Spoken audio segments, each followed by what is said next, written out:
Good morning po dyan sa Pilipinas. Good evening po dito sa Amerika. Ito po yung lingkod, John R. Aquino.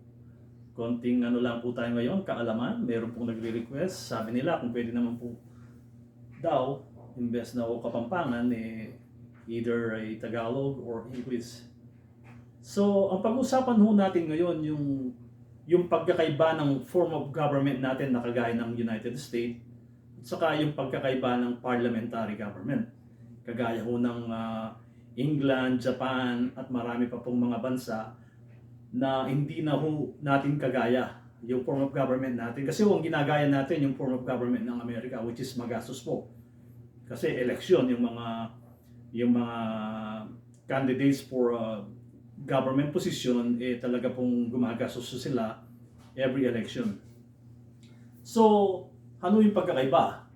Philippines yung tinatawag tayo na Republic of the Philippines. Anong ibig sabihin no? Kaya naging republic tayo.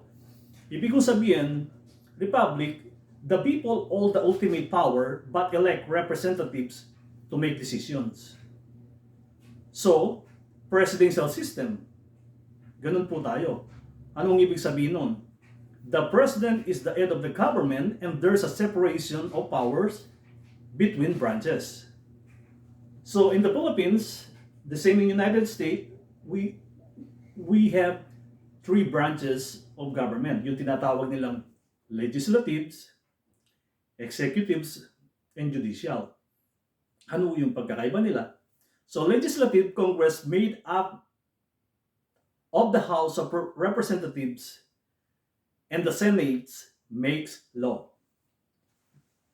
Executive meaning the president who enforce the law. The last one is judicial. Anong ibig sabihin ng judicial? Judicial, the Supreme Court interpret the laws. So pag-usapan naman ho natin yung parliament. Kasi yung parliament, hindi ho kagaya ng may tumatakbong presidente, vice president, meron ng mga senado, meron ng mga congressman, congresswoman, which is the representatives. Iba-iba ho, kaya medyo magastos yung election natin sa Pilipinas. Kaya nga ho, sabi ng Japan noong unang panahon, kung hindi ho sila nag-change of government, hanggang ngayon sinusundan nila yung government ng Amerika, hanggang ngayon mahirap sila. So, kaya sila nag-decide na maging parliament government. So let's talk about parliament government. Ano ho yung parliament of government? Parliamentary is a form of government, is a democratic system where the executive branch derives its democratic legitimacy from and is held accountable to legislature. So, the next one, yung tinatawag nilang the head of government. Ano hong ibig sabihin nun? The head of government typically is a prime minister, is a member of the legislative, and is chosen from the majority party or coalition. Pero pwede po silang maalis. In what way? They can be removed by a vote of no confidence.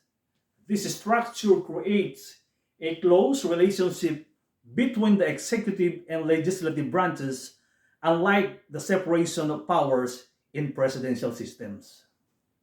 Ganun no, clear ho yan. Ano yung key features ng parliamentary? Una po, yung tinatawag nilang fusion of powers. Ano hong ibig sabihin yan? Ang ibig kong sabihin, the executives and the legislative branches are integrated rather than separate. Yung pangalawa naman po, yung tinatawag nilang head of government. Ano ibig sabihin ng head of government sa parliamentary? A prime minister leads the executive branch and is usually the leader of the majority party in the legislature. So ganun po sila. So marami rin hong mga batas sa kanila. So, isa po yung tinatawag nilang accountability. So, ano yung accountability? Accountability, the Prime Minister and their cabinet are accountable to the parliament and can be removed if they lose the confidence of the majority. So pwede humalis ang prime minister pag hindi na sumasang-ayon yung majority sa kanila. Pero maliban sa prime minister ng isang bansa, meron silang tinatawag na head of state. Ano yung head of state? Head of state, the head of state is a separate role which can be a ceremonial president or constitutional monarch. Kagaya ni Queen Elizabeth, tapos merong prince, ganun yung mga bansa, yung tinatawag nilang monarchy. Then, yung tinatawag nilang legislative elections. Ano mong ibig sabihin nun? Legislative elections, citizens elect representatives to the parliament and this body then selects the government. Yun ang ibig sabihin nun. Ngayon po, ano po yung advantage ng parliament? Kumpara po dun sa gobyerno natin as a republic, yung kagaya nga yung, again po, ang sinusundan po natin, gumagaya po tayo sa form of government ng United States. Which is ang United States po, mayaman na bansa yan, kaya nila. For ang Pilipinas, hindi naman po tayo ganun kayaman para sundan natin ang form of government ng Amerika. Kaya siguro po para sa akin, mas maganda yung parliament. Ano yung advantage ng parliament? Ang advantage ng parliament, efficient lawmaking with the executive legislature link. The passage of laws can be more streamlined compared to the system requiring separate branches to cooperate. Then, mayroon silang tinatawag na flexibility. Ano ang ibig sabihin ng flexibility sa parliament? Flexibility, the ability to remove unpopular government through a vote of no confidence can provide a mechanism for a change without waiting for the end of fixed term.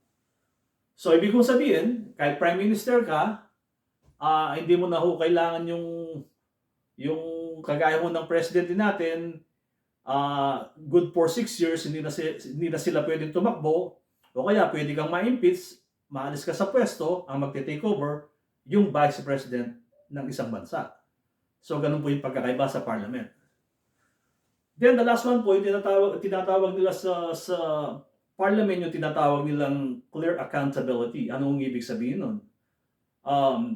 Clear accountability, the fusion of powers, can lead to clearer lines of responsibility between the government and the legislature.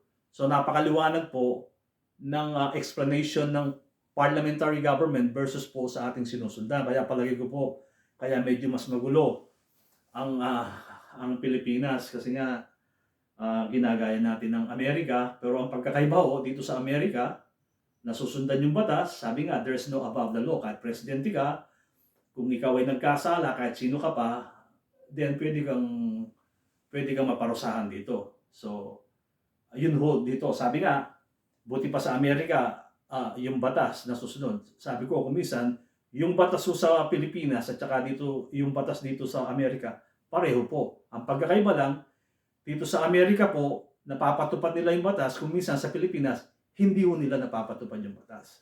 So, ganun yung pagkakaiba. Sana may natutunan kayo ngayon sa ating pinag-usapan between our form government at saka yung tinatawag nilang parliamentary government. Again po, this is your host for today, John Ardakino. Wala pong personalan. Gusto ko lamang pong ibahagi again yung aking konting kaalaman. More blessing po sa inyo. At sana po ang panalangin ko mahaba pang pagsasamahan natin dito sa mundo. Again po, I wish you all the best. Sa lahat po na nanonood sa akin, yung mga kaibigan ko, yung hindi ko man kaibigan, marami pong salamat sa inyong pakikinig. More blessing to us. God bless us all.